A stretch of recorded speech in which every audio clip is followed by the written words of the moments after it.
Did you miss me? So the live stream is on.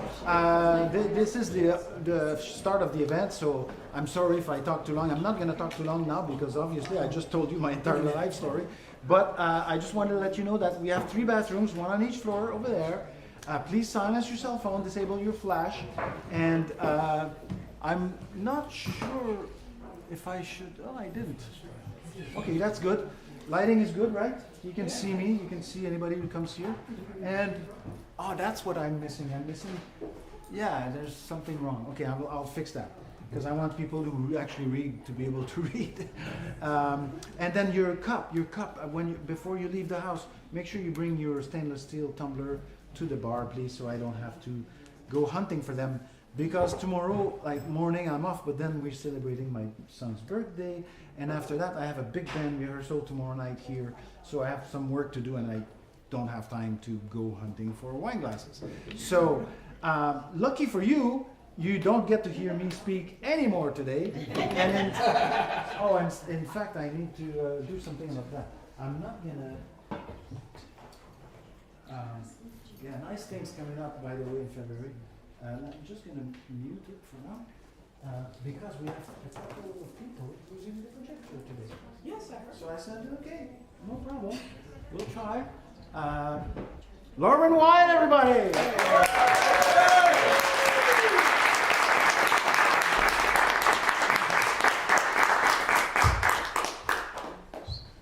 That is the shortest speech Benoit has ever done before I've gotten up here, and I wasn't ready. All right. First things first. I'm fine. I sprained my ankle. It's okay. Now you're going to ask, what did you do to yourself, Lauren? And I'm going to say, I'm not old, old, but I'm old enough to know that these stories get less and less interesting. You sneeze and you're like, oh, my back. And I was stepping off some scaffolding onto a rocket transporter. And I was like, I could take a big step onto the straighter part, or I could take a small step onto this round part and just kind of go carefully. I decided to go for the round part, small step. It wasn't even slow motion. I was just down, hit the ground. People turned around like, what are you doing down there? What happened? But it was under a rocket, so that's kind of cool. Most interesting part of the story. However, I am not going to be walking up and down these stairs all night, so our friend Micah, who's a regular in Authentic Selves, has graciously agreed to do the open mic portion of the show for me. So thank you, I appreciate it. It also lets me enjoy the show. So, a couple of reminders. First of all, really great crowd. I'm very excited about this. Welcome to Timucua's 25th year. Stay in the box if you're up here performing so that we can see you in the light. Otherwise, we can't find you. And we're on the stream, so we want to be able to see you. If you take any pictures, make sure your flash is off, make sure your lights are off. 5 minutes when you get to the open mic portion of it, but we can get to all of that later. We have a lot of people on the open mic, so when we get to that portion, I will ask you guys to be very aware of your time, maybe even read just one or so if you can. So, anyway, opening up our year, our feature is another person who I just realized has been coming here for almost the whole 3 years that we've had this show. Or 3? Is it 3 years? 4? I don't remember right now. But somebody that's become very special to the family. They have performed individually. They have performed as part of Peer Support Space. Riley, I've been very excited that you've been going to do this for the last few months. So, Riley Forrest, they, them, is the co-host of Wednesday Open Words, the poetry open mic at Austin's Coffee in Winter Park, which a lot of you attend, and I have loved seeing people that have started here at that show keep supporting each other. I like it. Riley started writing in middle school after reading Go Ask Alice, realizing not everything inspirational has to be in the form of sunshine and rainbows. They were first introduced to spoken word poetry when going to school in Rochester, New York in 2016. They have experienced recovering from substance abuse, and they believe in recovering out loud so others don't have to suffer in silence. Their poetry talks about their experience of being young and disabled, their challenges with mental health, and the complexities of the grief process. And you guys know that that is a topic very important to me, so I'm very excited. Their favorite part about art is its ability to connect people no matter the medium, music, poetry, or drawing. Riley has just started playing the cajon in a band called Austin's Anonymous. So our feature for tonight, Riley.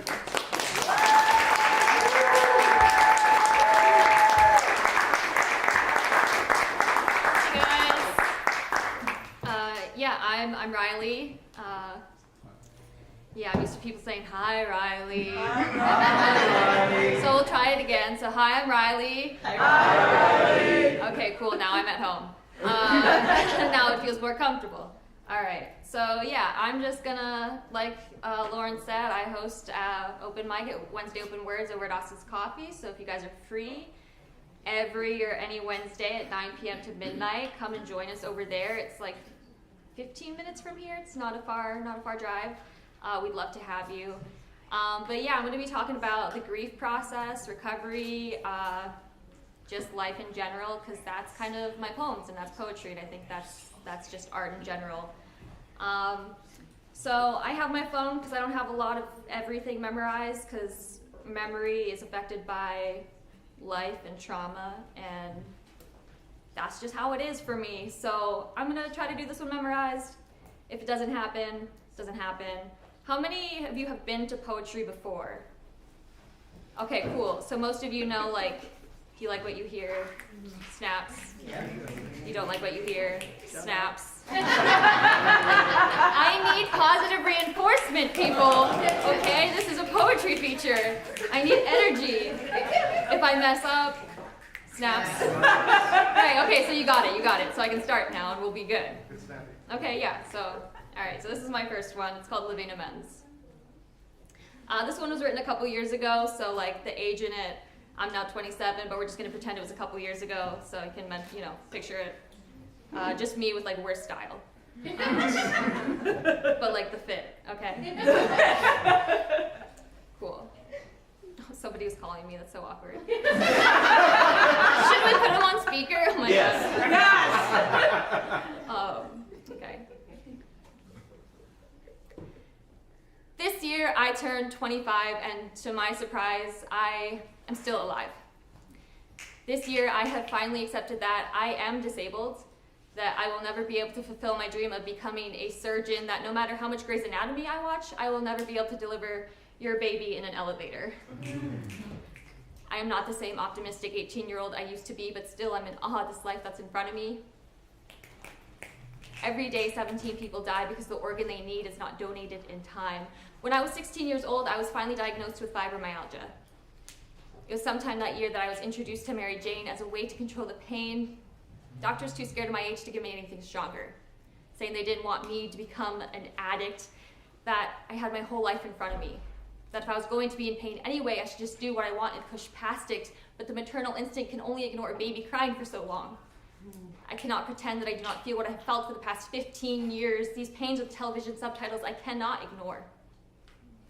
Mary Jane introduced me to her friends, and by college I had finally found something that helped, a substance that helped, that numbed, a substance that I quickly learned took more than just the pain away. This year my friends saved my life with a shot of Narcan, and still to this day I cannot understand that while I am still alive, less than 3 weeks later they had to die. No amount of Grey's Anatomy will make me a doctor. No amount of numbing will change the past. What I can control is how I live today. Every 9 minutes, somebody is added to the waiting list for an organ donation. This made me realize that if I choose recovery, it's not just a living amends to myself and those around me, but also to my body and those who might benefit it from after I am gone. I need to choose recovery to nourish my body, rehabilitate this body to its homeostasis, that by adding the red heart to my driver's license, owning it proud like a tattoo on my chest, I have the ability to save up to 8 lives. When I was 5 years old, my mom became my hero, working the late night shift as a nurse, battling evils on the oncology world, not realizing that everybody has the power to be a superhero by being an organ donor. Now every day I can be my own hero by choosing recovery. My friend did not save me for nothing. I need to make their act of love matter. Knowing that 2 people can regain sight by a cornea transplant makes me want to start reading more books. Start looking for beauty in little things, waking up early to see the sun rise, because when I die, I hope I can pass along all these good vibes that I have seen with these 2 hazel brown eyes. I hope a mother see her child or someone see fireworks explode in the sky, because I'm only one person, but I'm still alive. Still alive to start living with love and making amends to this body, so maybe I can pass along the second chance that I was given. Thank you.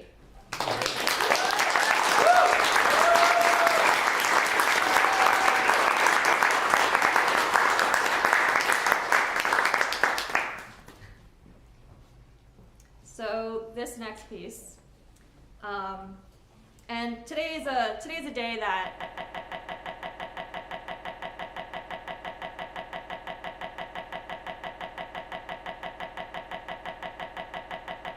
day for me, and it's really special that I get to be here doing this and kind of honoring them in that way. And they're one of my friends who kind of told me like I could do something with poetry. And I've written a lot of poems from my grief, and a lot of people who have passed away from the disease of addiction. A lot of them have told me, you know, like you can do something, like you can do something with your writing, and that's what I intend to do. And so this next poem, I think, you know, it was a rough situation, but I was able to make this poem. So, yeah. He asked me if I wanted to make some money. Obviously, I did. Why else was I giving into the capitalistic act of selling my plasma? The one way I feel useful to society. My friends remind me I help people when I share my poetry. I hope that sharing this resonates with at least one person, or that being a snitch doesn't always end in stitches. I'm scared. I hate that I'm scared. I'm not scared to die, never have been. I got that dog in me, you know, that born in the 90s, our planet is dying, cost of living so high, I'm living with my parents, suicide plane in my back pocket kind of dog in me, you know. And I thought to myself, I wanted to die for so long. I think beggars can't be choosers. How silly that is to apply to my own death. So when he asked me if I wanted to make some money, I said, yeah, tell me more. It didn't even cross my mind that this could be a pickup line into trafficking, that the $200 he was offering me was more than the $60 I'd be making from my plasma.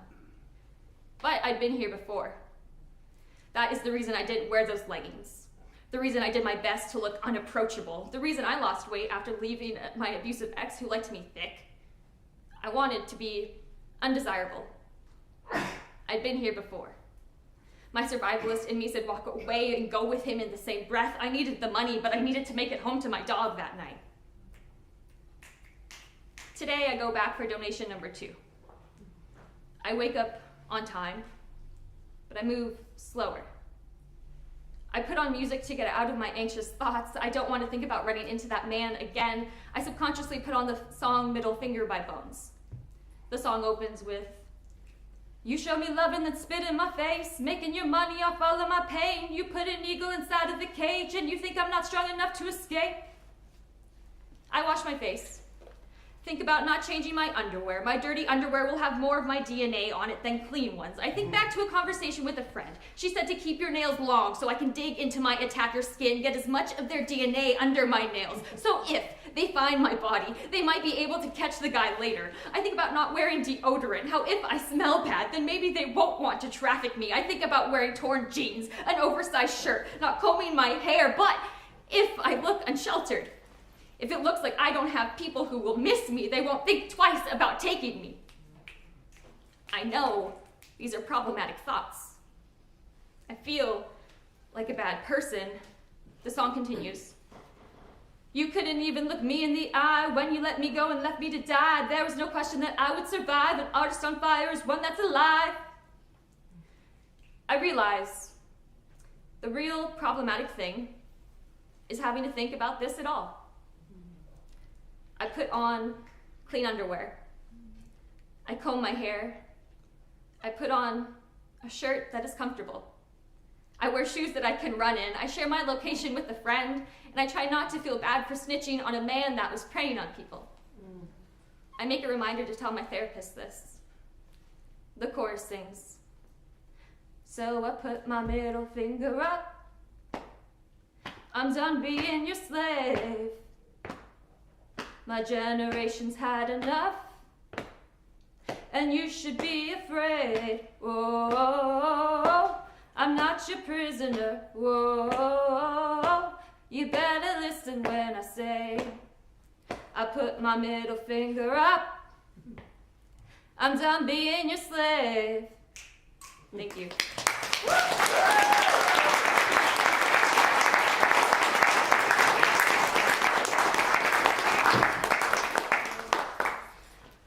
So that was obviously a hard situation.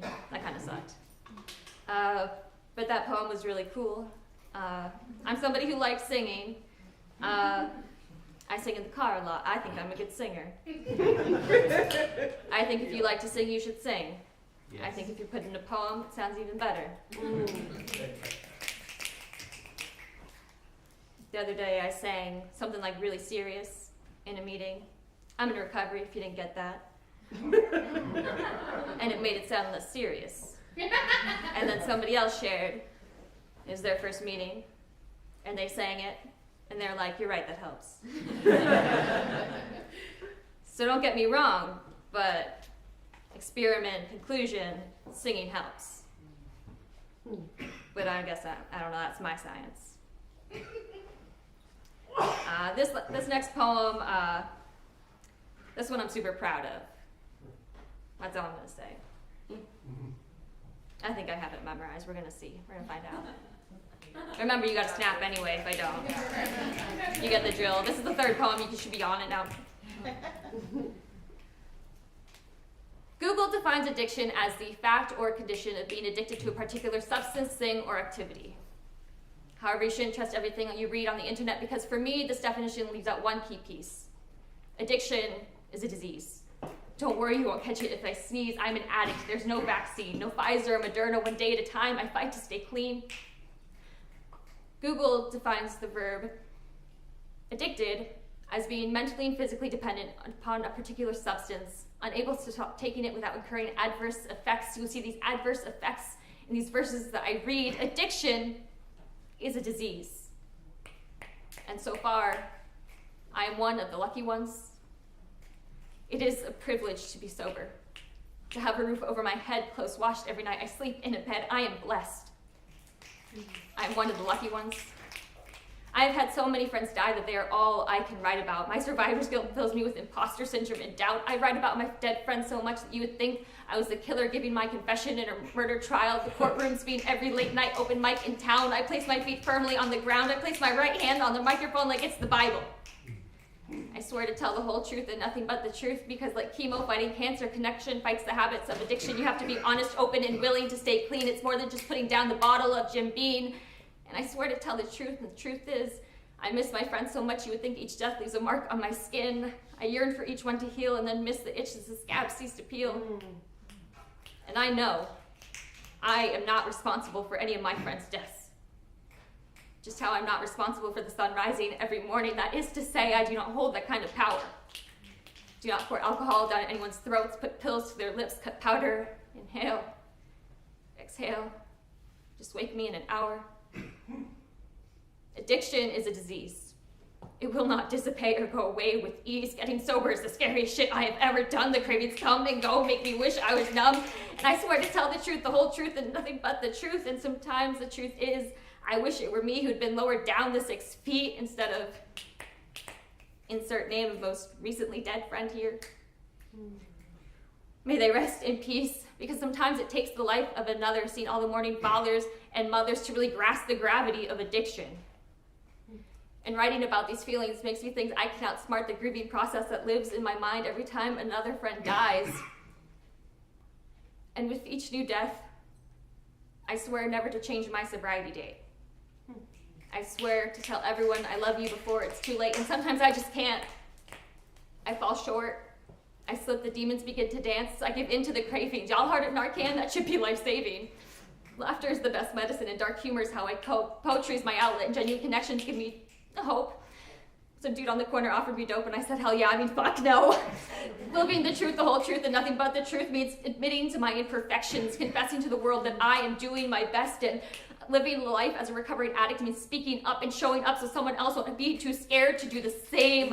I write about my dead friends so much that their deaths won't be in vain. The truth is, I hold no power in whether the sun will rise tomorrow, but I do have the power to believe that it will. I am one of the lucky ones. Are you a friend of Bill's?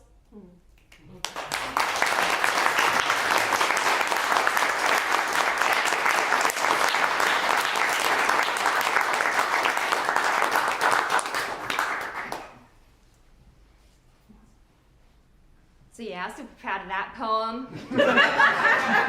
You couldn't tell.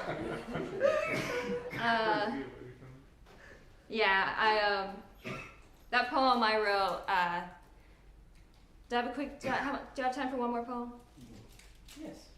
Okay, so I'm gonna do one more poem. But I'm gonna tell you a short story real quick. I like to talk. If you've ever come to Austin's, I like to talk. I'm a yapper. As I scroll to get to this last poem, I wrote that poem after a good friend of mine passed away, and I got kicked out of a treatment program for speaking my mind. And my good friend Noah, he got so mad that I got kicked out that he spoke his mind, and they kicked him out. Because sometimes treatment is, it has flaws. It's not perfect. And then, he relapsed and passed away. That's just, the nature of addiction sometimes. And so after his funeral, I wrote that poem. And that poem's got me through a lot. I think I've recited that poem at quite a few funerals. And yeah, I think Noah was the first person who told me I could do something with poetry. And there was an assignment in that treatment program that we all had to write, if all of us stayed clean, what would we think our lives would look like in 6 months, in a month, in a year, for each other. And he said, I'd be doing something with poetry, and I'd be working with kids. And today I'm doing something with poetry, and I'm teaching tennis to toddlers. I don't know shit about tennis, but I'm working with kids. I'm doing something with poetry. And I think Noah would think that was really funny. And I appreciate that guy a lot. He always made sure I had a meal and had a ride. So this is my last poem. Thanks for sticking with me. This one is a long form of haiku, so every section is a haiku in itself. And the prompt, I did this for a contest. The prompt was, what does comfort mean to you? Home is not a place. Music is more than just notes. My therapist says to become aware of my senses to the best of my ability. To find a safe place within myself. Inhale, exhale. Unconditional love is when I feel the most comfortable in the world. My friends embrace me. With laughter while we eat burnt marshmallows around a backyard fire. These moments we felt invincible, connected. Together we have music to find our great perhaps. Having power to choose what vibes I surround myself with, I will always be able to find comfort. Seasons come and go. Hear the waves crashing, hot sand squeeze between my toes, smell sunscreen-stained skin. Air as crisp as chips. The wind gusts powerfully. Clouds race each other. Movie marathons and rainy days with popcorns, all my friends around me. Taking hot showers, snuggling in soft blankets, my favorite tea. Menthol companions, affectionate connections, always makes me smile. Picking fresh star fruit, counting drum beats together, my dog licks my face. If fresh soil means new beginnings, then nature can mean forgiveness. Health is not promised. I will make my own comfort. I'll live in the now. Leaves fall on my back. God's way of reassurance. We will be okay. Thank you, guys.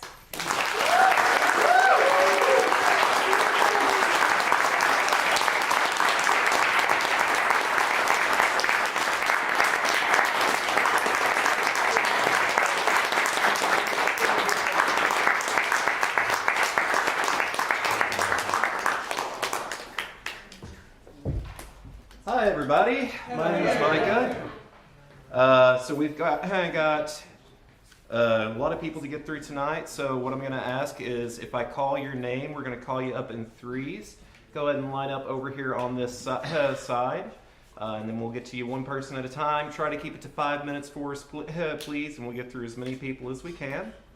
So if I could have Ian, Kay, and Mark line up over here on the side for me, please.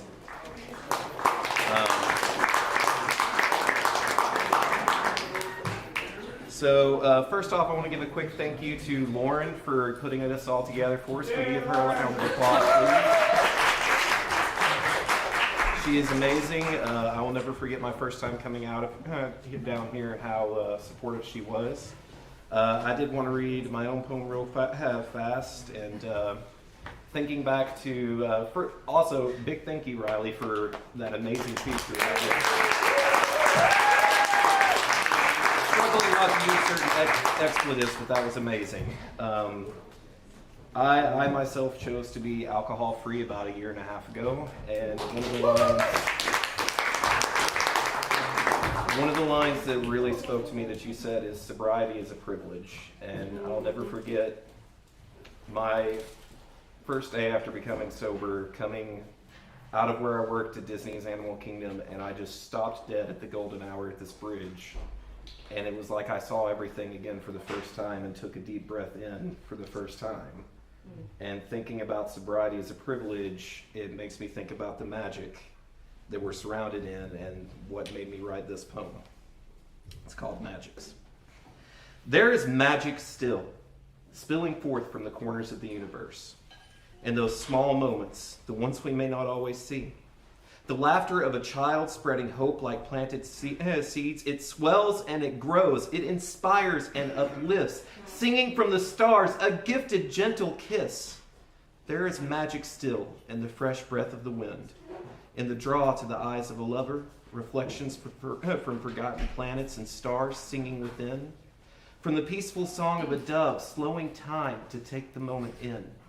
Lifting stress and burdens with the messages, energies from beyond us send. There is magic still in acts of kindness and love, tears shed from stars who give their weight in pain to the oceans, the rivers, and the puddles made from rain. There is magic still in the record store meetings over favorite artists we share, in the paintings we touch, every brushstroke made with care. There is magic still when the sun meets the skin, tingling with the light, while the moon lights the path for new lovers in the night. There is magic still when time slows to the beating of a heart. Existence, moments, and melodies played when life starts. They are a symphony no one else can hear. It is clear there is magic still. Know from the depths of hugs and hands held together, those moments beyond what we can see, feel, or hear, and those precious moments when we fall still. Magic is real.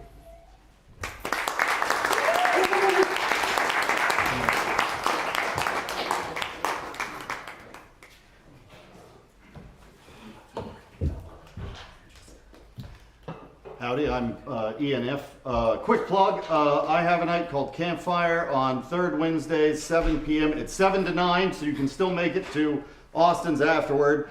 Third Wednesdays at 1010 Brewing. It's in the round. We just sit and talk, bring anything you want to share, poetry, stories, songs, whatever. And there we go.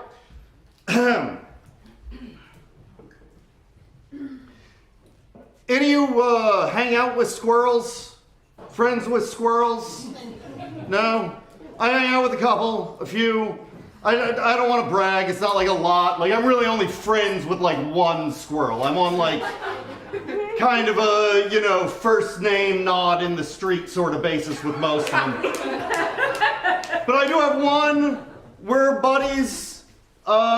He is in the squirrel world, a former actor. Apparently not like huge. My understanding is it's basically the squirrel equivalent of Wayne Brady. But he is retired. He is now an ambassador, which is a remarkably common job among squirrels. A lot of squirrels are involved in diplomacy. It's just a big part of their thing. One reason that squirrels are so into this is because there are just so many squirrel countries. In North America alone, there's something to the effect of over 250 squirrel countries. Squirrel countries can be the size of a small city. That's most of them, roughly like an Akron-sized country. But there are some that are bigger than states. My friend, the squirrel Wayne Brady there, he is from Chit, which is the largest squirrel country in North America. It stretches from just east of Chicago to Atlantic City in New Jersey. Pretty big territory that they have there. And they are all over the place, just switching themselves from country to country, all engaged in this kind of diplomacy as if they can be.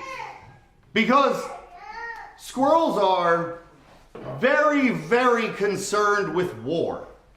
Like, that's just like the number one topic. It comes up just all the time. Who's about to go to war? Who's going to war? Who's thinking about war? The reality is no living squirrel has been through a squirrel war.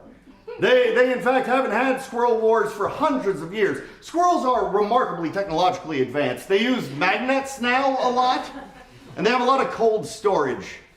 But back during our medieval era, there was the last big squirrel war. They didn't fight with armor and swords and stuff. They aren't us. They don't mimic our technology. They were using mech suits. They were in squirrel mech suits fighting each other.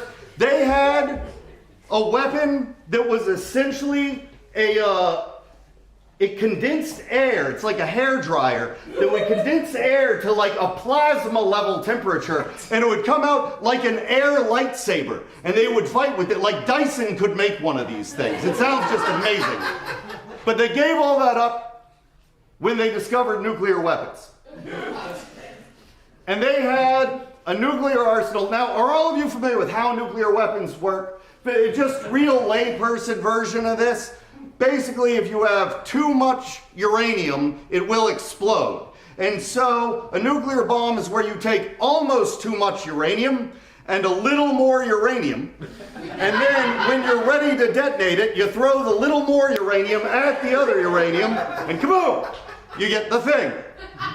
So they did a very similar thing, except for what they do is they break down the fissile material into what are essentially like particle level, and they bury it under the ground, and they spread it all throughout the ground in levels that are supposed to be too low to be detected. Now, this is a fun little side note. Of course, when they first did this in what we would call 1380, they never thought humans were going to come around to like knowing what nuclear power was. And when we did, they got a little nervous that we were going to find their weapons. And we never, ever have. And that part is very weird to them because they are everywhere. Apparently, more of the ground on Earth is devoted to the creation of these weapons than not. Squirrels actually have a theory that one of the reasons our Geiger counters don't pick them up is because their background radiation has basically become just the background radiation of the world. All of our Geiger counters are set to 0 with the imminent awareness that we are completely surrounded by weapons of mass destruction. They are all throughout here. And if the signal is ever given to any one of these things, basically these magnets key on a certain signature. I don't understand how it works, that each particle is sort of on like a blockchain. I don't get it. But the point is that they slam together and there's your explosion. These things can be infinite the size of ours. One of them that my friend was explaining to me, and if you can imagine Squirrel Wayne Brady telling you about the most terrifying weapon you've ever heard of, then I can't imagine what you do at night. But the point is, one of them has a core, meaning that when it comes together, the whole mass of it is the size of Ohio. I don't know what to do with that. I don't know what that takes out. Do you all know how the dinosaurs died? Asteroid hits the Earth, melts the sand underneath it into glass balls. Those glass balls fly up into the air, all about 2,000 to 4,000 degrees, and fill up the stratosphere. Over about 6 hours, the Earth got to a temperature of 1,500 degrees. It basically became a pizza oven on the planet. If you were a dinosaur in Australia, you're walking around going, God, it's hot. Like, is anyone else hot? Like, you're just doing that until you combust. Like, that's what that was. An Ohio-sized bomb. I don't know what that takes out. I'm pretty sure it's everything. And they're pretty sure it's everything. And that's why they are engaged in diplomacy all the time. And you would think that squirrels would just not do it. That squirrels would just say, well, then we're just not going to war. That's just what's going to happen. But no, they're constantly almost going to war. They are talking about it, and they keep electing other squirrels who say, I'm going to do it. I'm going to use those weapons. I'm going to show strength with them. None of those squirrels built these weapons. They were all built hundreds of years ago. They aren't showing strength. Those are someone else's weapons that they're using. But they talk about them like they are theirs. And they talk about them casually. And they talk about the consequences of them casually. And I say to my squirrel friend, I am terrified of what you could do to this planet. And they say to me, straight-faced, oh, don't worry. There are a lot of safeguards in place. No squirrel will ever destroy the entire world unless they have to.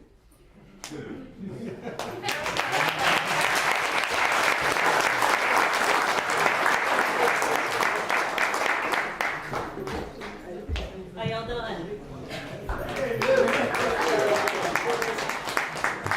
All right, my name's Kay. I'm a bipolar advocate. I'm going to read a couple pieces tonight. This one I actually wrote yesterday.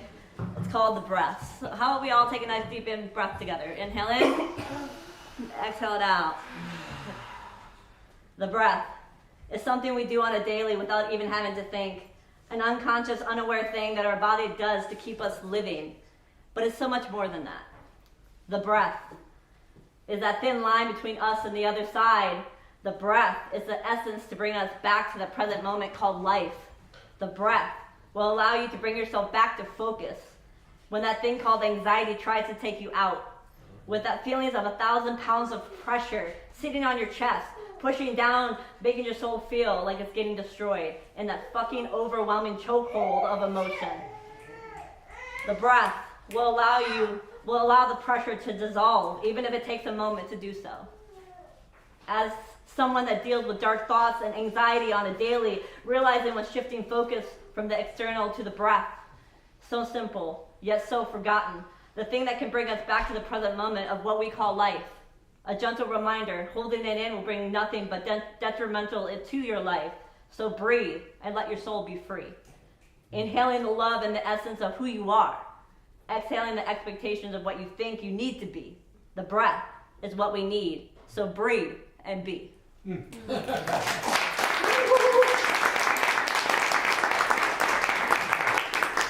next one, I went to a meditation a few weeks ago, and it's focusing on the word that you want to bring into the new year, and mine was divinity. So it's called authentic divinity. Yeah. Authenticity in my word, through my art, sharing my truth through these words on these pages, speaking my truth through the ups and downs, the manic chatter, spinning truth about real shit that matters. Like the other night, I thought about taking my life, dark thoughts suffocating me, every breath I take, wishing it would be my last. Damn, why does bipolar seem like it's always a buzzkill? Tears hitting my pillow, wishing I could be different. Why can't my brain be normal, or what I think as such? That word authentic comes back to my heart. Bipolar is a part of me, and it will help me step into the word of 2025, which is divinity. Raising to that higher frequency, speaking my truth, sharing my bipolar journey, hopefully making connections through my words that need to be heard. Even with the chaos in my mind, it will lead me to that divine place where I will be in my true authentic energy. and vibing to on that higher frequency. For even these demons in my mind, I choose to be free and share my truth and step into my divinity as my bipolar, true, authentic me.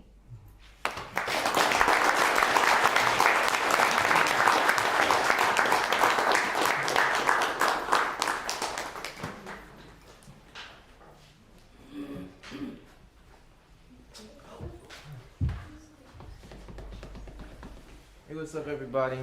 My name is M, and I'm gonna play a song for you guys.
Hey, oh, oh, oh.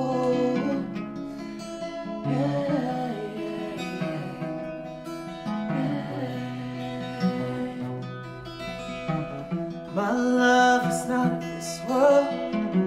To me, you're more than just a girl. This is how I feel for you, I'm sure. If I was sick, you would be my cure. Like that famous poet, I love you forevermore. So take my hand so we can dance now. Dreaming a land, don't make any plans. All to the sky. Don't ask me why. So take my hand so we can dance now. Dreaming a land, don't make any plans. All to the sky. Don't ask me why.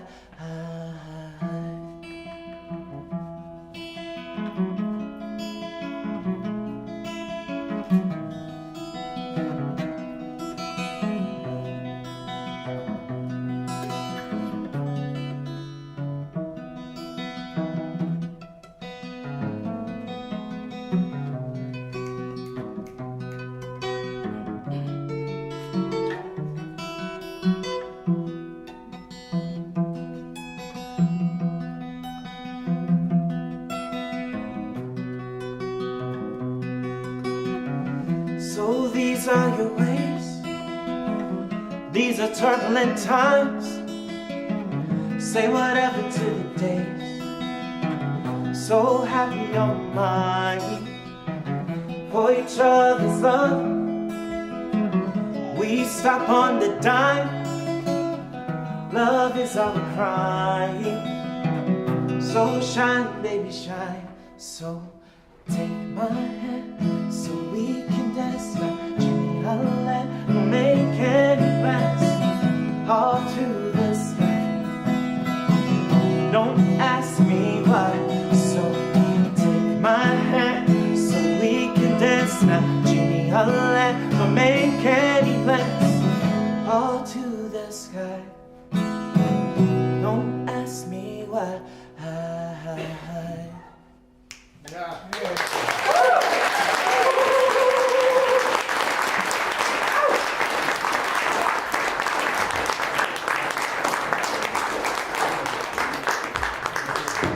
Y'all, I think the vibes in the room are immaculate tonight. We've got a little bit of everybody from every kind of walk of life, every kind of piece of art that can be here tonight. It's a special night, y'all. Let's bring up our next three poets. I have Brianna, Brad, and Nelson.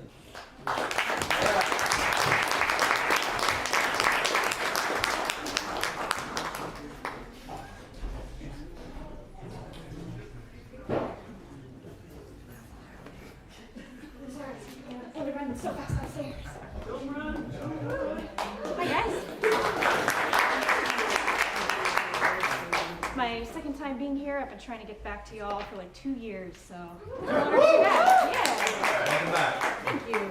Glad you're here. Thanks. I'm glad to be here. I'm going to read 2 poems for you tonight, and this is obviously the first one.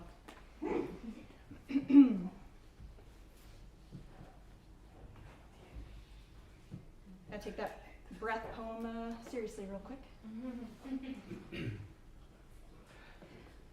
I have seen the brightest eye in the crowd, on the street, in the bedroom, in the living room, in the apartment, leaving, on the phone, in the video, in your words, in your life, in your undying life, in your everyday breath. The brightest eye, unkillable, immutable, inimitable. Your life clawing out from under their brimstone letters, cobbling pockmarked lies onto your skin. You, with creek-burning words and gnashing teeth, stepping forward, keeping the heart of you from them, from yourself. On days remembering your eye burning through, all I see is you. Killing self and unkillable selfhood, splitting atoms in the pupil, leather twisted upward in the air to find and break you, the bike, the woods, the shuffling through dresses in the closet. I could never hide you well enough. The dinners, the car door slamming, the bedroom door slamming, the drawer slamming, the cats on the table in my eyes, your pen and ink lifeboat underneath you. It's Saturday night, it's late, and those women are comforting you. And the eye takes it in, and like the cats on that table, reflect it back out to brightly shine, as if with fever fighting fever. I saw you, the brightest eye. Put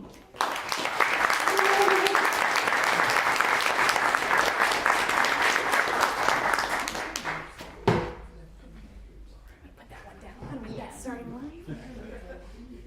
Maybe I do. That's okay. I have always been a runner. A sprinter, fueled by the notion mistakes can be outpaced and voices I don't like can be broken and muffled by the wind.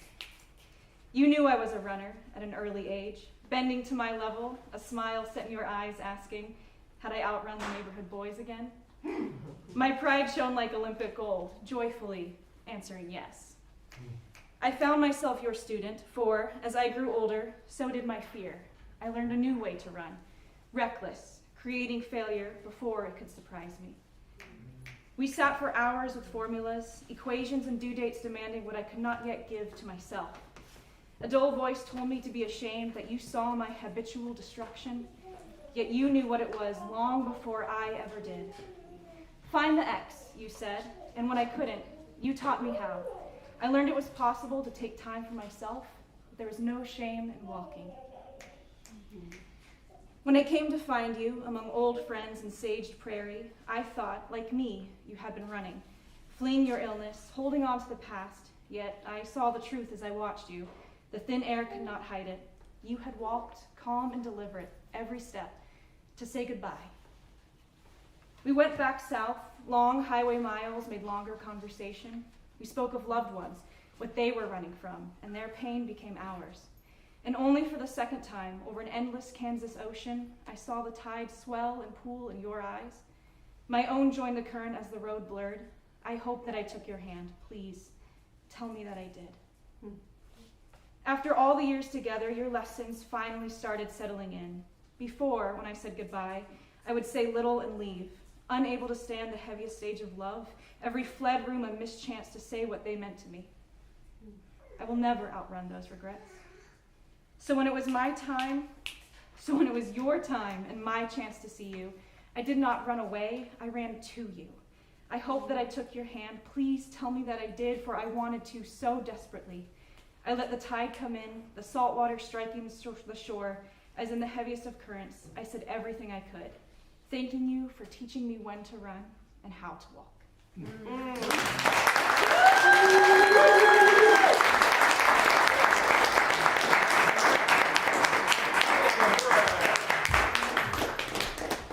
Hey, we got some art tonight, hopefully. Some photographs I sent in today.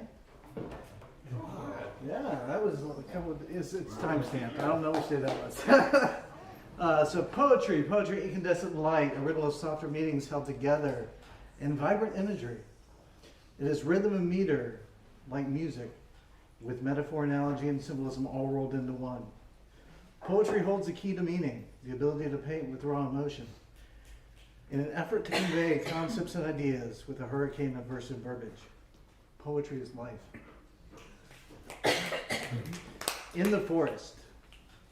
In the forest of despair, you found me kneeling, crying there.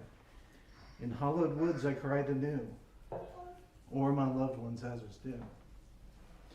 For in my heart I saw them still, like looking through a windowsill. Of stained glass panes of colored glass, I cried for them, for they had passed. You comforted me, you held me close, your care for me was like a rose, the flower I loved that used to grow outside our house all in a row. So thank you much for being true when I was sad, when I was blue. Stay with me and smile a while, for you have saved me from my trial. Good friends are rare, and this I know, for hardship hurts what my heart you sow. Into the darkness once more I go, but not alone, you make it so. And down the path up to the lane I see my house, but not in vain. For now I have some company to dry my tears and comfort me.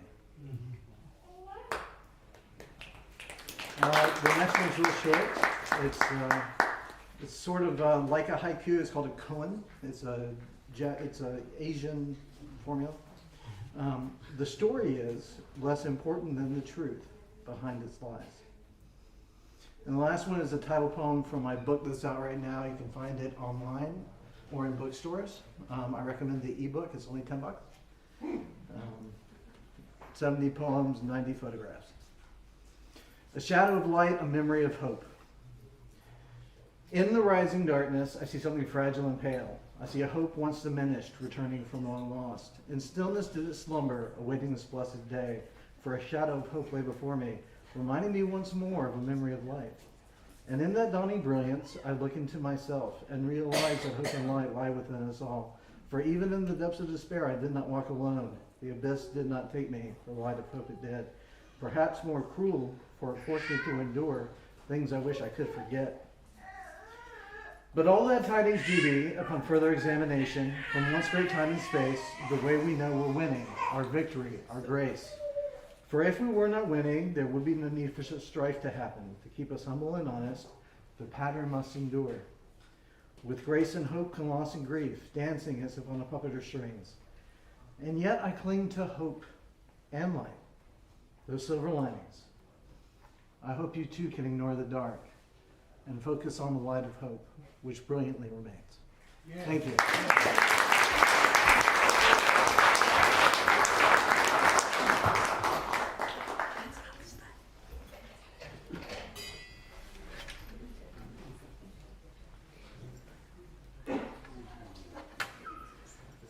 Poets talk too much.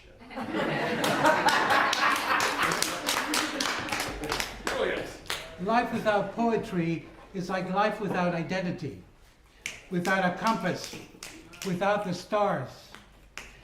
Life without poetry is like life without memory, without a revolution, without a rhyme. Life without poetry is like life without roots, without forests, without lungs. Poets talk too much. Life without poetry is like life without a conscience, without risk, without pride. Life without poetry is like life without clarity, without a territory, without a path. Life without poetry is like life without a voice, without a choice, without a rebel's heart. Poets talk too much, but poets will not be silent.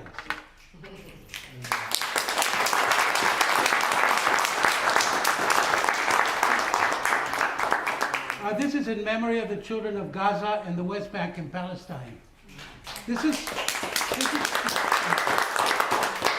called Sorrow Song by Lucille Clifton, a black female poet, one of the best in the 20th century. It's called Sorrow Song. It's a devastating indictment of war. It goes like this.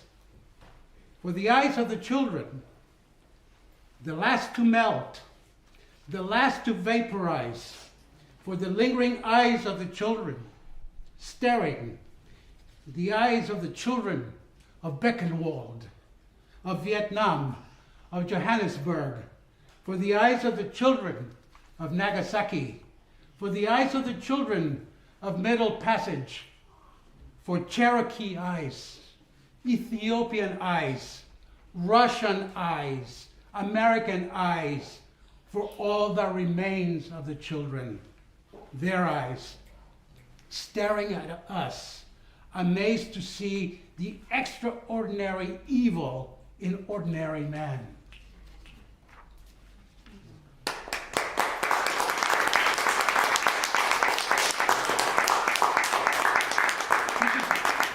This is a short excerpt from a poem by Palestinian poet Marwan Makul. It goes something like this. In order to write poetry that isn't political, I must listen to the birds. And in order to listen to the birds, the warplanes must be silent.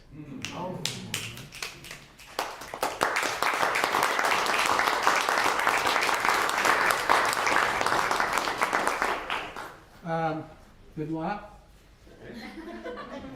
The next one is called Picasso in Gaza. Pablo Picasso, the great artist. He painted this incredible masterpiece.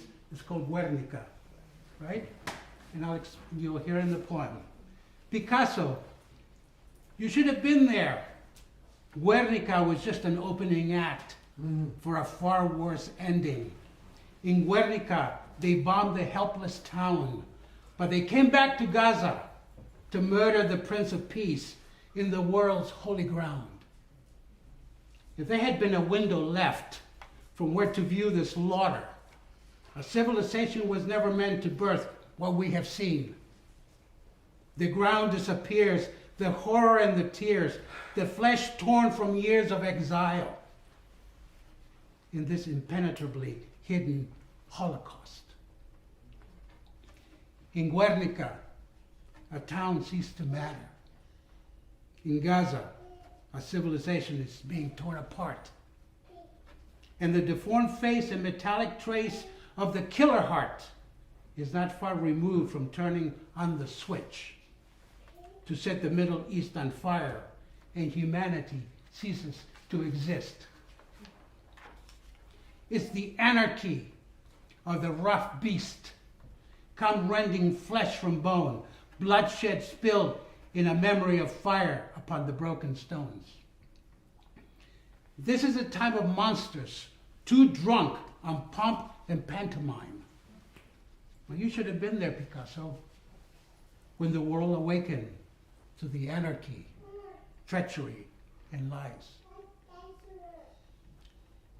How beautiful are they who preach the gospel of peace, with their courage, with their politics, with their kindness, with their artistry, with their wisdom, with their strength. How beautiful to find peace of good tidings in such disgrace. Picasso, if you had been there, what would you have painted then? What would you have painted then? Thank you.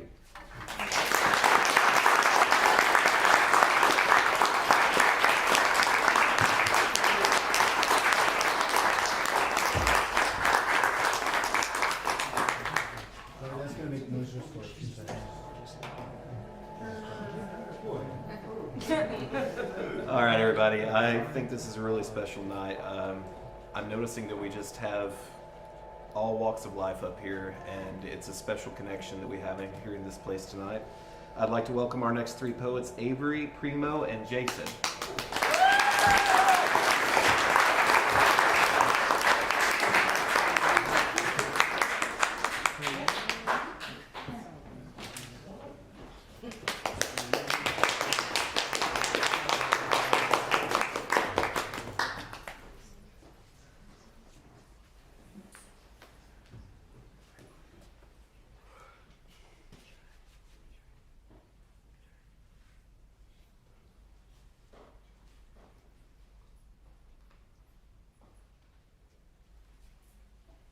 On the day after you almost died, The world will move confoundingly slowly. Time and space will stagger and stall to a snail's pace, and you'll watch in confusion as the people around you carry on, lifting and lowering their legs in place while your feet only recall one speed: to run. And you do. You run in whatever direction feels like home. On the day after you almost die, you will realize you are lost. Your ears won't recognize the music in the air. They'll have been fine-tuned to channel blood-curdled cries and crashes and sirens, and you'll crane your neck in each direction, listening for a sound that feels like home. On the week after, the day after you almost die, you'll regain feeling in your toes. You'll touch each surface carefully as if it's fragile as you are, having only just been reborn into the world. You'll run your fingertips along its edges, searching delicately for a texture that feels like home. On the month after, the day after you almost die, you will begin to smell the flowers. But you won't like their scent. Every sweet thing will be mixed with burnt memories tinged in alcohol, damp mildew, and piss. And you will tilt your nose up in repulsion, searching for a scent that feels like home. On the year after, the day after you almost die, you will begin wondering why. Not why did you survive, but why do ibises fly in these across the sky? Why do we migrate with the seasons, trading sandcastles for jack-o'-lanterns? Why do we try to keep up with the latest trends? When the only consistent trend is change, why do we ask ourselves these things? Well, simultaneously we strain to fit in and play the game, and your head will spin, aching for a solution that feels like home. On 5 years after the day after you almost die, you will begin to see the softness in the mirror reflection's eyes. You will begin to lift and lower your legs in steady stride, enjoying the rhythm of the music, carelessly indulging in sweet pleasures, allowing uncertainties to carry you forward by way of hope. And know that you have been, are, and will always be home in your body, your heart, and your mind, and sometimes you will fall down hard. By then, you will have found the courage required to pick yourself up and start over, and as you rise, you will recognize a pair of shaky legs and tired feet running towards whatever direction feels like home. And under your breath, you will wish this stranger luck. That one day, too, they will find the strength to find themselves.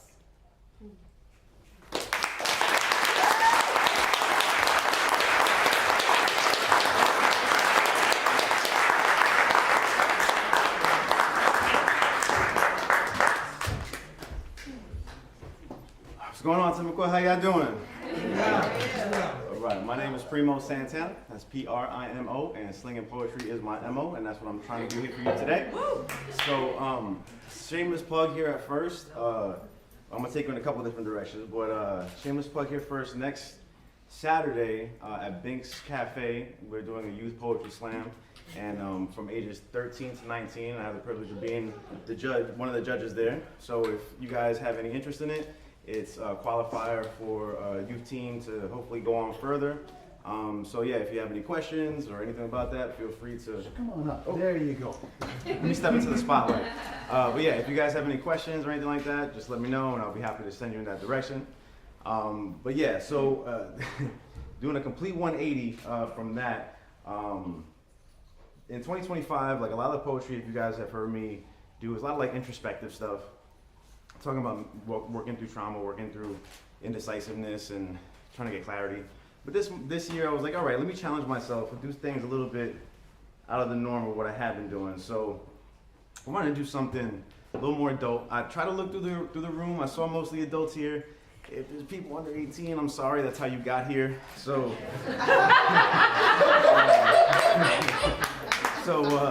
if you could take on this journey of a little bit of my smut tonight. Yes. And the name of this piece is called The Cunning Linguist.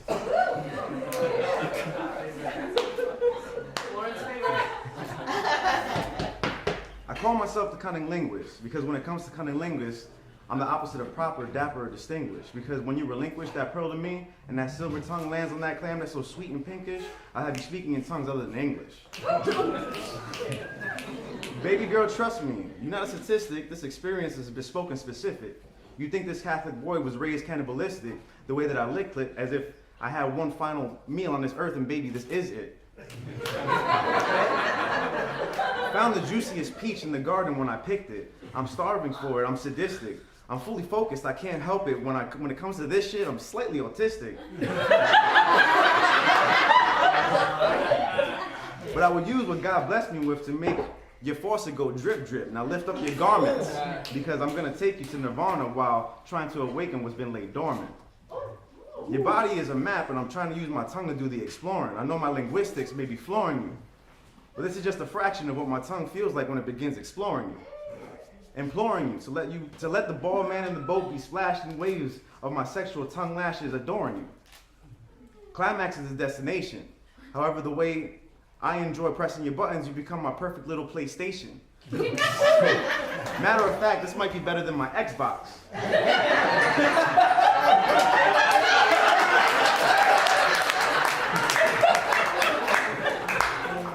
We both controllers in our own ways, but we stay plugged in. For certain, changing the speed and rhythm. I'm drowning down here, but the sound of you absolutely thirsting. Forgive me, I want to talk about this a little bit longer, so I simply will. If your clip was the parchment, my tongue would be the quill. The French call it the little death, but this Puerto Rican lengua will deliver the biggest thrill. And through the chills I can see running down your spine, I'm inclined to use what the Lord blessed me with and applaud you from behind. But that flawless design, smoke me some trees and I pine for the next time that this tongue needs to do what it does. Giving love to the favorite flavor of my favorite peach fuzz. So the next time you have the urge to scream for the heavens above, all you have to do is give the cunning linguist a buzz.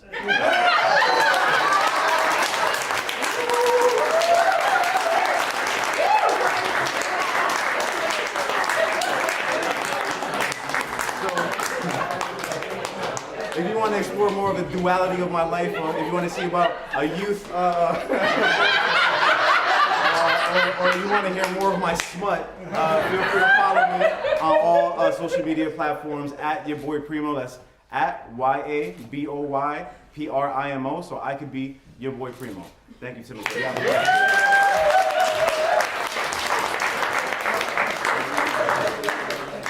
know I love the smutty ones. I'll pretend that's for me. Thanks for making me follow that. But I love this place. It's like poetry church, right? You know, like just the whole vibe and like the pews out here. And I love the kids, you know, like, because like, you know, I was like that age, you know, my parents were going like these rock shows, people were doing coke and stuff, and I'm like falling asleep on amplifiers. But, you know, it's got to be a lot better for them, you know. I think it's going to be the memory, right? They're going to be a member of poetry and people laughing and talking about positive things, right?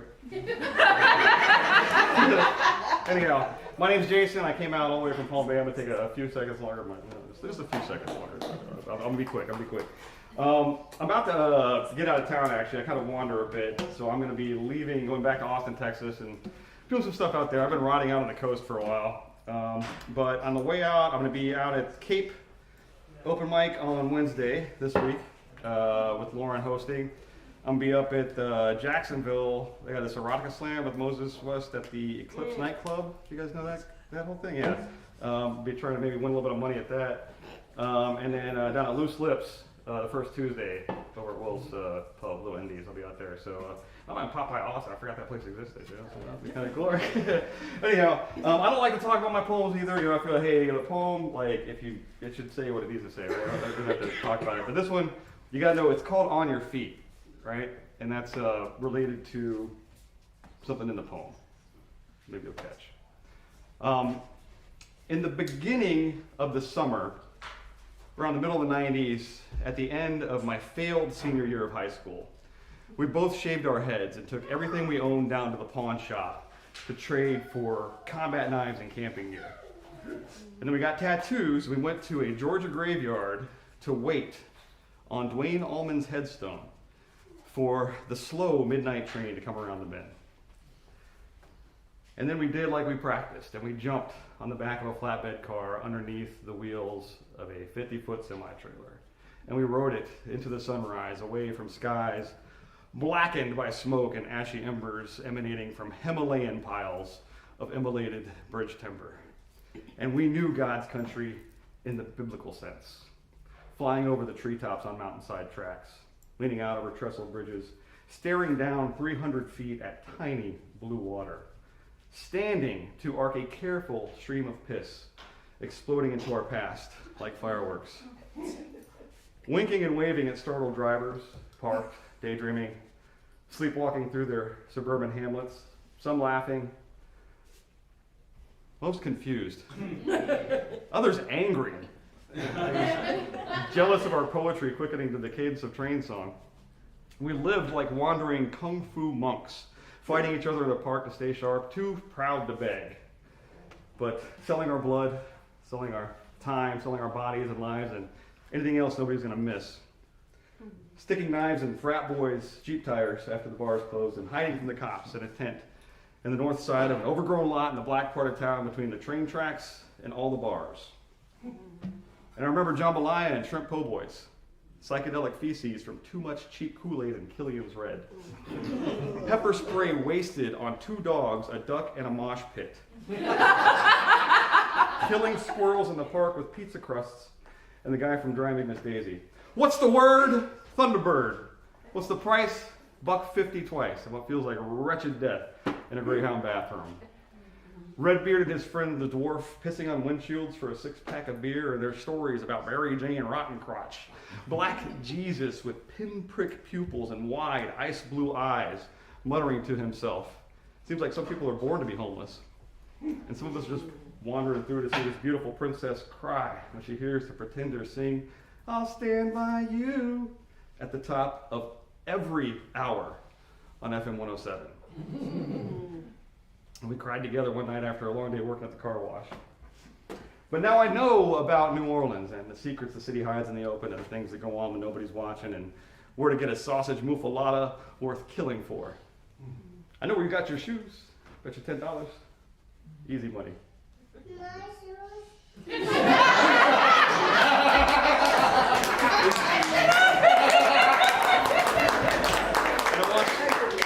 Watch little boys dance a tap for a hatful of coin. I knew I made the right decision, so I threw my last dollar to the blind saxophonist playing yesterday.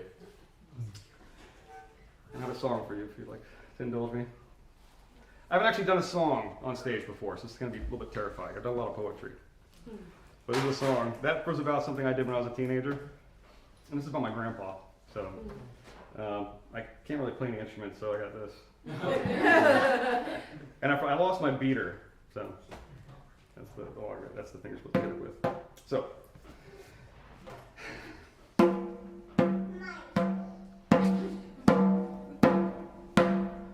My credit's good and my background's clear.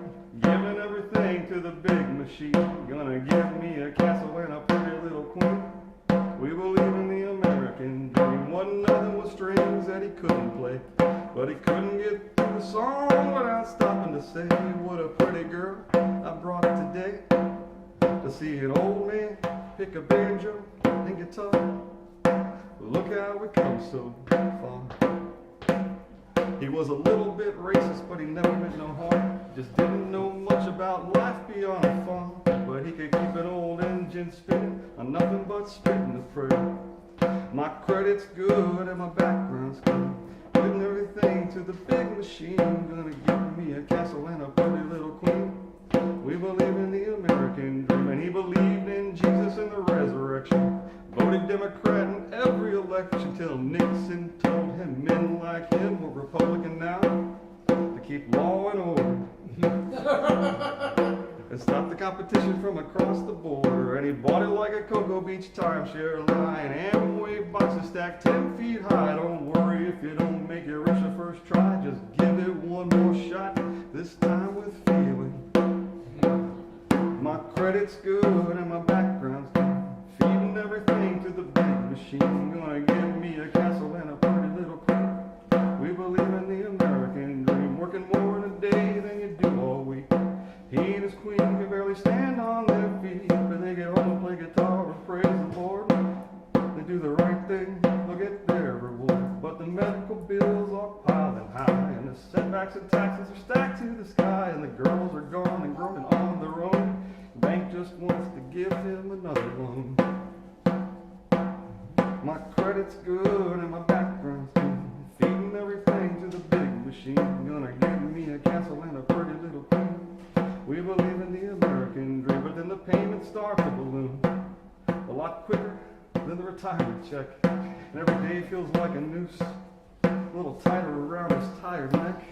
And his queen goes off to meet Jesus, and he lays down in the home so clean the princesses never visit, because they're chasing their own fool's dream. My credit's good and my background's good. Feeding everything to the big machine. Gonna give me a castle and a pretty little queen. We believe in the American dream.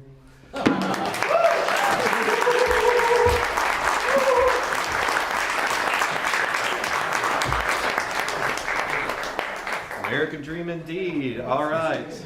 Plot twist, going to call 4 names. These will be our last 4 artists of the night. If we could have Dee Dee, Alexis, Bethany, and Fossa.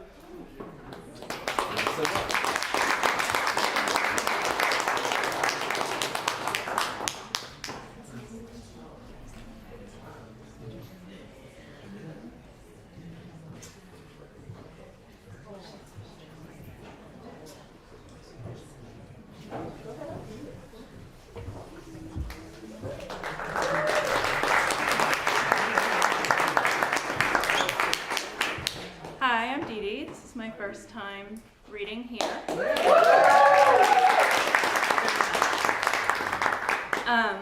I'm sure most of you come here to pursue a creative, organic endeavor and escape the clutches of social media for a short time being. Yeah. That's great. The current status of a particular social media app, unfortunately, has consumed me. So please let me TikTok my life away. Seduced into the void of random facts and opinions that stick around in my mind like butter on a hot summer day, I continue scrolling. My algorithm landed on square breathing. Look at the box and breathe in for 4 seconds. Hold for 4 seconds. Breathe out for 4 seconds. Hold for 4 seconds. I needed that virtual moment of zen. Hashtag mental health awareness. Scroll. Archaeologists possibly solved the lost colony of Roanoke through pottery. Deep dive version. I can feel my brain swelling with all the useful newfound historical knowledge I just consumed. Scroll. Bake porcelain pasta in 30 minutes. Full transparency. This is a TikTok casserole dinner. Commitment I upheld. No regrets. Scroll. My money don't jiggle jiggle. It will wiggle wiggle for sure. That is so catchy. Scroll. To a financial advisor explaining to pay yourself first, you have to put money away for your retirement and savings first. This forces you to be accountable and to adjust other measures as needed without compromising your financial goals. Investment advice. Not as catchy as a viral song and dance. Scroll. It's corn! The algorithm notes my eyes dilating while viewing an adorable 7-year-old boy's unapologetic love for corn.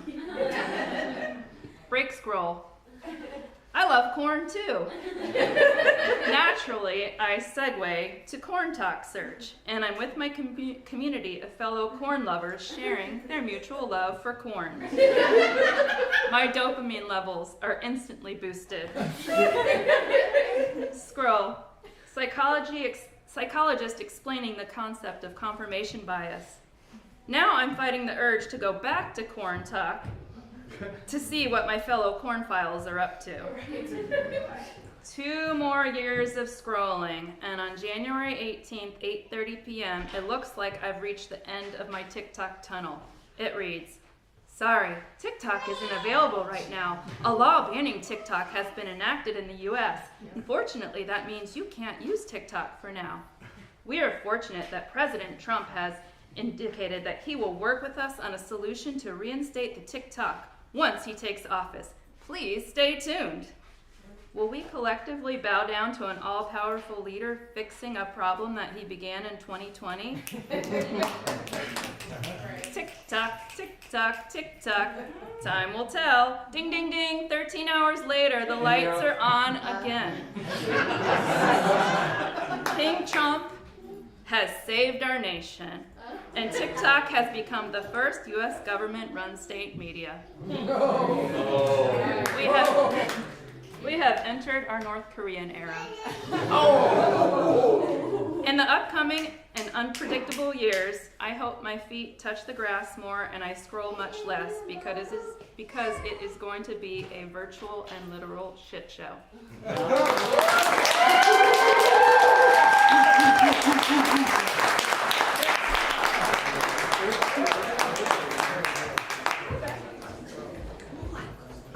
Hi, my name is Alexis. Thank you. This is the first time I'm ever reading something that I've created before. I first made this poem in like 2023 when I was in my class when we were like looking at Gothic poetry, and I was like, let me do something with that. And then I said, let me edit that. So this is the editing version of it. I don't have a name. Entering the site she once saw as rest, black crows sang tones of cause as eerily as death. While the wind howled names of the unknown, her hair ever so lightly dragged by a force that belonged to the trees and their breeze. The touch felt familiar to the one she knew. The grave seemed somber, empty, forgotten. She kneeled on the tangled path, the concrete intertwined with her tears as if fate chose their path. Flowers that gleamed full of devotion when first found their soil have now grown dim, unlike their days of promise. They do not gleam to see the woman who enters at the rest of day, but fill with sorrow to see her again, full of misery as if it happened all again. The choice of death over love. Tears streamed down her cheek, pooling a puddle of pity, asking why her one love left without a parting word. The sonnets of the crows were mere taunts. The shimmer of the moon was diminished. The wind blew lighter, whispering a melody of torment. The sense of feeling complete had been forgotten. The promise till death do us part was made up of lives. Until the next life, my dear, I'll see you on the other side. And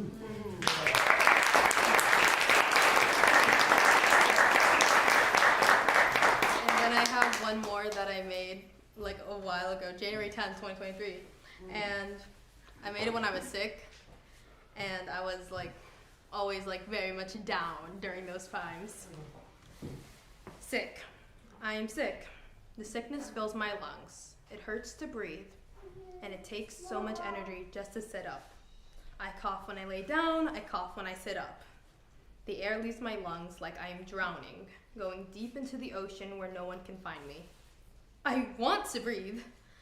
I swim up and get nowhere. Down, down, down. I take a breath, and when I do, I feel light. I feel like I'm floating. But back down to earth I go, with coughs and headaches. Being sick is truly the worst.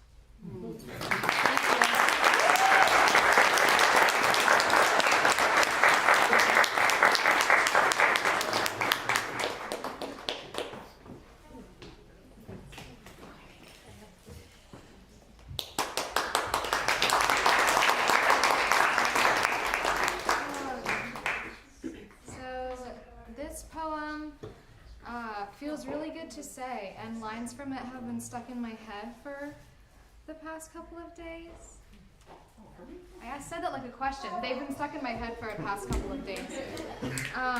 And it has a name. So it's called, I accidentally typed an angel number at the end of this poem.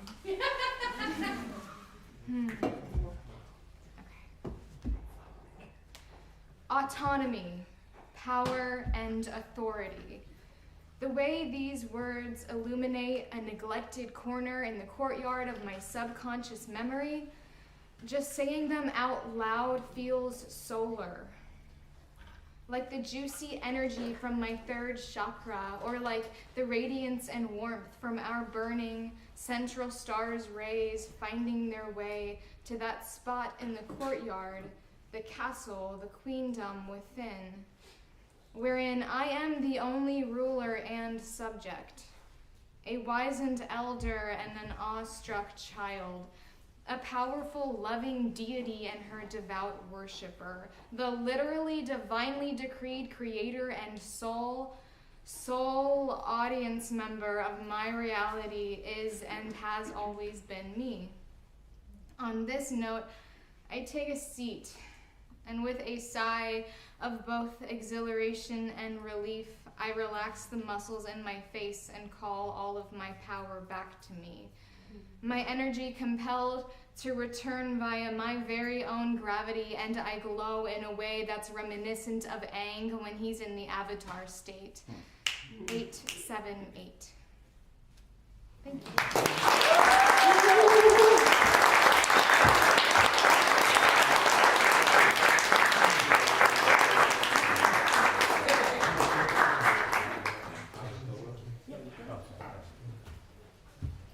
Hello, everybody.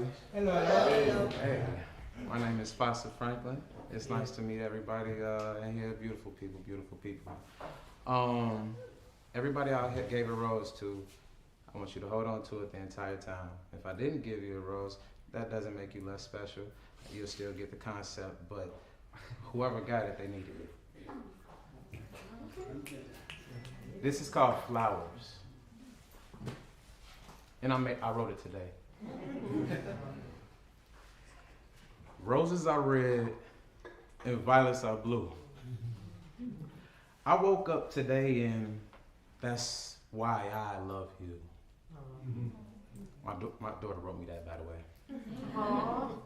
Ain't it so cute to come up with so many go-tos to describe your feelings towards a certain feeling with those two? Daffodils and daisies, those two. I'm for certain there's more, and since I've started visiting rabbit holes more and more, here's one that they don't use. Roses can make you bleed and violets cause flu. But I'm sure you never thought of that because you were subconsciously taught not to. The sight of that doesn't send a woman into stutters. But I dare you to remove that plastic and squeeze that stem until it punctures. I dare you to take that rose, find a row of thorns, and start poking. And if one should draw blood, would you still feel the love from that token? With bloody hands from both ends, she broke them. In a trash can, she throws them. Foster, why am I always a part of your experiments? You asked me to squeeze a dozen roses until I bleed, and I did it like a silly bitch. I can't believe this shit, nigga. If shh, she who is with little faith. What you did was what it takes to do this thing that we call appreciate. Kissing the cuts on her soft hands, and I swear I didn't miss a place. Love hurts, baby, bad. But it's sad that this demonstration had to demonstrate what your parents should have taught you as a child when you were handed that dinner plate. Or when you were given that gift that they couldn't give, but they found out a way to make anyway. Or when they showed up to see you play, but still lost their jobs because that 30 minutes is still considered late. Removing the broken flowers from the garbage, tears start to fill her face. Now when I buy you that next bouquet, you would think about the stress it takes to look at that very special display and the thought it took to get that set up straight. That somebody took a risk for, that whiff that reminds you of that one time with so-and-so.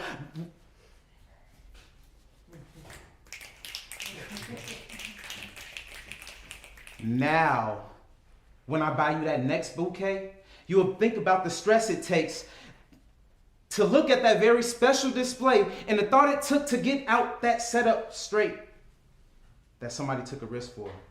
That whiff that reminds you of that one time with so-and-so buying that rose from the lake man, flower man by the lake, you know.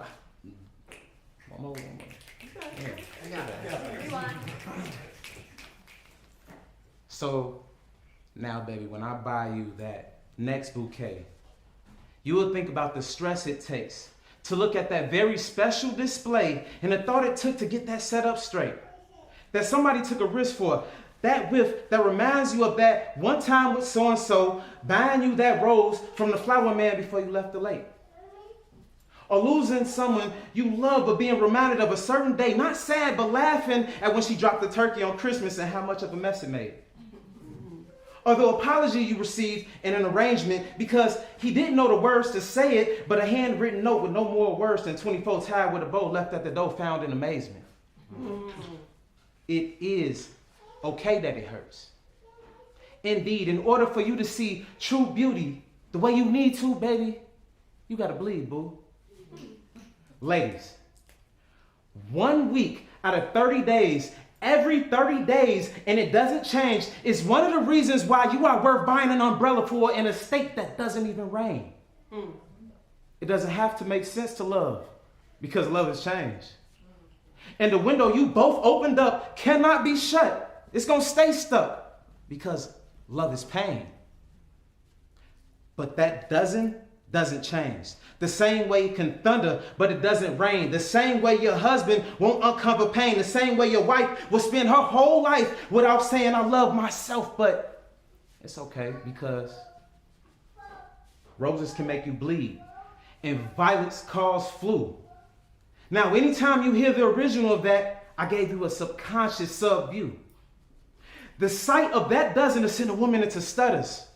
But I dare you to remove that plastic and squeeze that stem until it punches. I dare you to take that rose, find a row of thorns, and start poking. And if one should draw blood, would you still feel the love from that token? With bloody hands from both ends, she holds them tighter and tighter, like the crown of Yahshua's head poking. Fasa, why am I always a part of your experiments? You told me to squeeze a dozen roses until I bleed, and I did it. Now I can see what you really meant. I can't believe this shit. Baby, I'm sorry I didn't. Shh. I never stopped believing in you. So now when you see those flowers, you'll understand exactly how much you actually mean to you. Fácil.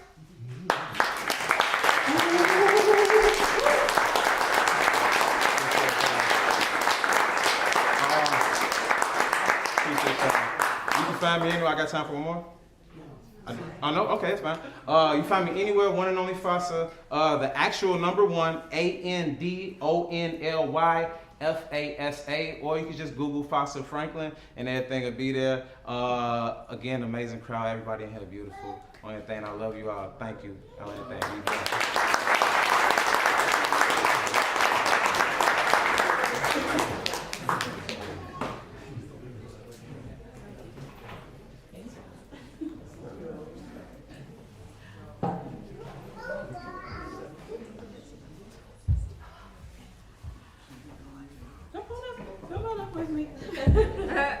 Thank you, Fasa.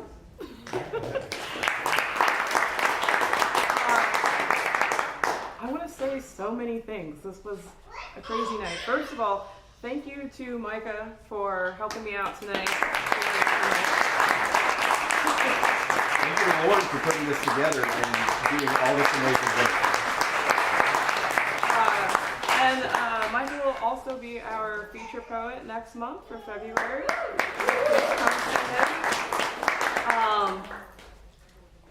Our crowd tonight was over 70, which I think is our biggest crowd so far.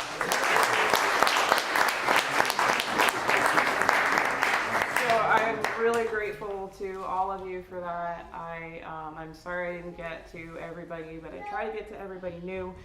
I have so many feelings and thoughts as I was sitting there. I actually have stories about squirrels. I have had a cornea transplant, and I can see 20/20 for the last year for the first time in probably 15 or 20 years. So that was an odd thing that hit me. Huh? My dad too. Both Really? eyes. Yeah, it was kind of an odd thing that hit me in your poetry, Riley, and it also made me connect with our visual artists. Something about your last reading, particularly this one over here, this woman with the red. It's funny how art makes you connect with other pieces of art. I'm really grateful for all of you. This is a great show, great beginning of the year. Next month is Timucua Amplifies Black Voices. There are a lot of shows and events to come to. Any pictures, videos, anything that you took tonight, please post. My Instagram is _poetic engineer. Sorry, I always have to think about it. Usually you can find me if you just search Lauren White. And don't forget, let's take our photo, our performer photo. So everybody that performed tonight, Micah, including the baby, because that mimic line was perfect. Come on up, guys. Yes? Go ahead. No, I'm telling everybody to listen to you. All right, so I just want to let everybody know, this is our 25th year, as you may know, and but it's not automatic, right? You have to realize that, well, I hope that you will find 2 friends every week whom you will tell about us, and you will somehow convince to come and see a ticketed event, a touring show, like we get touring musicians all the time, because I need your help, okay? Because like this weekend we have fantastic shows. We had great shows last weekend and they weren't full, and we needed to be full all the time. So, and I need your help, and I know we can do it with your help, all right? Thank you so much. Thank you very much. All right, let's get all of our performers up here quickly so we can go to their house. Yeah, you crushed it. All right, who's helping me this time? I finished writing in the car outside. Who's I didn't missing? finish it all the I really wanted her to do this for the 4-7. All right. Baby girl. High five. There it is. Love this. You guys You got your shoes? Here we go. Everybody scoot in. Who are we missing? Anybody? Guitar?